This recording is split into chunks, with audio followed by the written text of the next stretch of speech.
How you doing, buddy?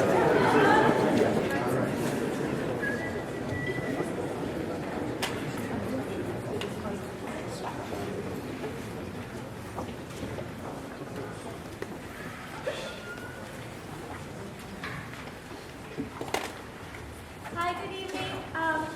Just to let you know, we have a reception hosted by the Brothers of Kappa Kappa Psi and Sisters of Tau Beta Sigma following the concert. So thank you so much for coming. It's the music building. I'm not sure what room yet, but it's fine.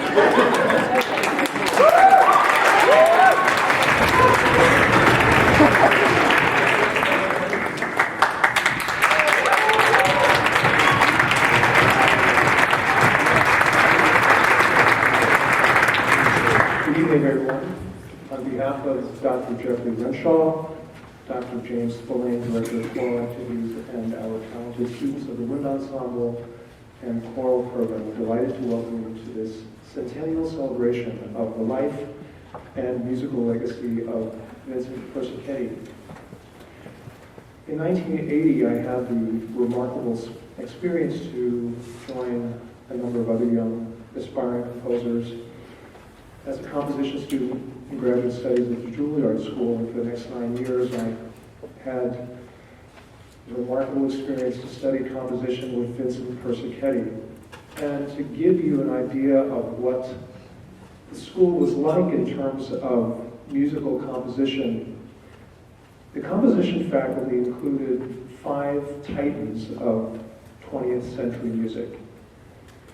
Milton Babbitt and Elliott Carter were moving forces, primal figures really, in the delineation of non-tonal and serial, and in Babbitt's case, electronic music. David Diamond and Persichetti were the middle-of-the-road American symphonists, and the senior statesman of the faculty, Roger Sessions, was also a symphonist, but closer in musical language to Babbitt and Carter. And downstairs in the president's office, another significant American symphonist, Peter Menon, served as president of the school for 20 years. And prior to Peter Menon, another significant American composer, William Schumann, served for 15 years as president of the school before he went on to be the first president of Lincoln Center. It really was a remarkable place. It still is, but at that time in composition, a particularly special place with divergent opinions about musical expression as far as composition goes. Persichetti is celebrating his centennial year on June 6th. The musical world will observe his the 100th anniversary of his birth. He was a lifelong Philadelphian, and he was a prodigious musical talent. He was a virtuoso keyboardist at a very early age, remarkable pianist and organist by his teens. He was already earning a living as a musician while studying at Philadelphia's foremost musical institutions, the Combs College of Music, the Philadelphia Conservatory, and he studied conducting with Fritz Reiner at the Curtis Institute, and Eugene Ormandy, music director of the Philadelphia Orchestra, was a champion of his music throughout Ormandy's tenure at that orchestra. Persichetti's output, 165 opuses. If you can imagine, Beethoven had 130, we're not really counting figures, but 165 opus numbers in any composer's career is a remarkable number of compositions. 9 symphonies, 14 works for wind ensemble, 25 parables for individual instruments, solo instruments, various combinations of chamber music, even for wind ensemble, 15 serenades, 4 chamber ensembles, piano concerti, sonatinas. His little piano book is a perfect introduction to pianists of all ages, and his hymns and responses for the church here, a unique take on 20th century hymnody, forms the core of his 7th symphony, the liturgical. So at Juilliard, Persichetti was perhaps the most articulate of the faculty, in trying to put into words and expression beyond his compositions about what was happening in 20th century music, he created informal developments that emerged during the 20th century. His definitive textbook, simply called 20th Century Harmony, is considered really an industry standard statement about the creative practices of contemporary musical technique following the classical tonal period. And Persichetti exhibited a wide degree of influence on an enormous number of composers, two generations, really. Some of his most famous students are names I'm sure you know, certainly I hope all of our students know. Philip Glass, Steve Reich, Peter Schickli, also known as Professor P.D.Q. Bach, among many others. Persichetti drove to New York City every week from Philadelphia to teach composition, and if you can believe it, on his trips up and down the New Jersey Turnpike, he would tape manuscript paper on his steering wheel so that he could compose en route. He may in fact be the original texter to this day, but in musical language rather than words and letters. So there's really not too much more that I can say about Persichetti other than we can glean from the wonderful compositions that we're experiencing tonight. But I will share with you, in closing, the words of the man himself. This is from his definitive book, 20th Century Harmony, and I think it gives an insight into not only the creative practice of contemporary music, but the kind of person he was and the liberated and liberating attitude he imparted to all his students. Persichetti wrote, "Any tone can succeed any other tone. Any tone can sound simultaneously with any other tone or tones. And any group of tones can be followed by any other group of tones, just as any degree of tension or nuance can occur in any medium under any kind of stress or duration. Successful projection will depend upon the contextual and formal conditions that prevail and upon the skill and the soul of the composer." Vincent Persichetti, thank you.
Thank you.